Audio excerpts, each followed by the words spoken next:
Imagine you're a teenager, healthy, athletic, your whole life before you. Then there's an accident, and suddenly you can't move your legs, your arms, you can't even sit up by yourself.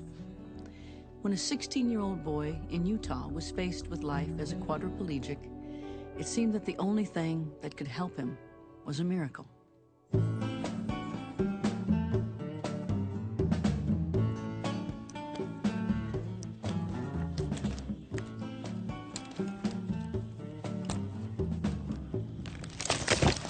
I remember crashing through the trees. My first thought was, I'm screwed.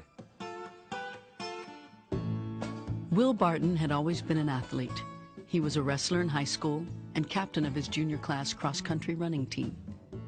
Will always ran everywhere he went, or rode his bike, and he wanted to go fast.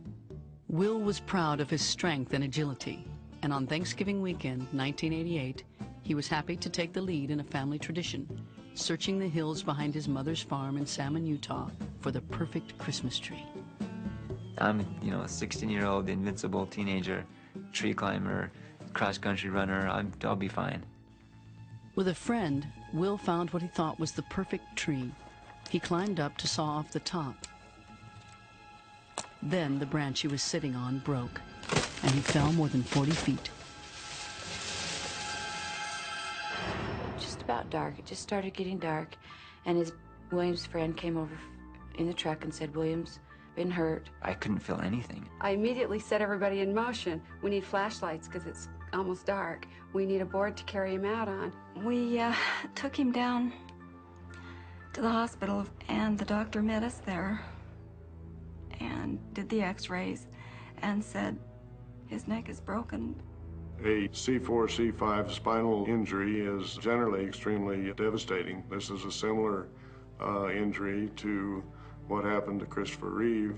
The severity of his injury indicated that he would be a quadriplegic and never walk and probably never retain any arm movement. He would never feed himself again. Although doctors stabilized Will's condition, he suffered through days and nights of agony. Unable to feel his arms and legs, he had to endure a metal halo brace screwed into his head. It was becoming very difficult to stay sane with all this trauma, and to help out. My mother and I came up with this little plan to help me get to sleep and relax. William and I imagined together what the Garden of Eden was going to be like. We'd conjured up this beautiful garden with a stream down through the center, and beautiful flowers along a path. Purples and pinks and yellows and greens and oranges and reds, and how fragrant they would be. And we'd build this garden in our mind for hours at a time, and it would help me sleep at night. But the joys of the imaginary garden vanished in the bitter light of day. But it was his mother who saw the true depths of Will's despair. She came in and was sitting next to me, and I was being very quiet and very still. I asked him, "Well, what's happening?" I said, "I'm practicing being a vegetable." And later on in the day, William says, "Mother, you don't love me. You don't love me at all." "What are you talking about, Will?" "If you really love me, you'll help me with something. And I asked my mother to put a pillow over my face and smother me and to kill me." I cried. And when your children cry, you cry. And I knew he was hurting. He was very, very angry with me. And he said such awful, mean things to me, out of character. And I asked him, "Will, are you trying to get me angry enough to put a pillow on your face?" And he just sobbed and said, "Yes. It won't work. It won't work, Will." Only a little while after this painful confrontation, physical therapists came in to raise Will to a sitting position. As he was lifted up, the room seemed to go black. I passed out and was unconscious, and my heart stopped.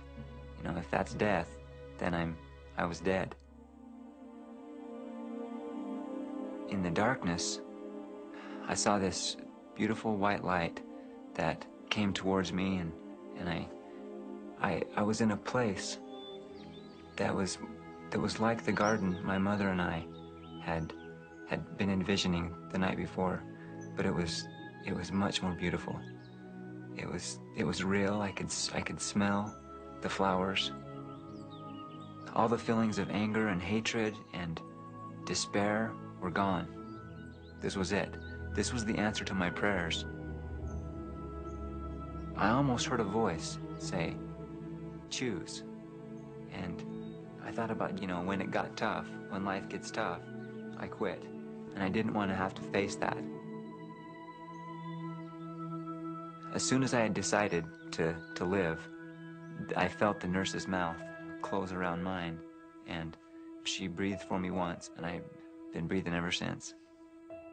It was just incredible, the change between that before my near-death experience and after. Life had meaning and purpose. And Will had a purpose. Despite what the doctors told him, this young athlete was determined to beat the odds. William cooperated fully with all of the therapy and even requested extra therapy when he felt strong. And he felt stronger every single day. It was kind of like training for a track meet.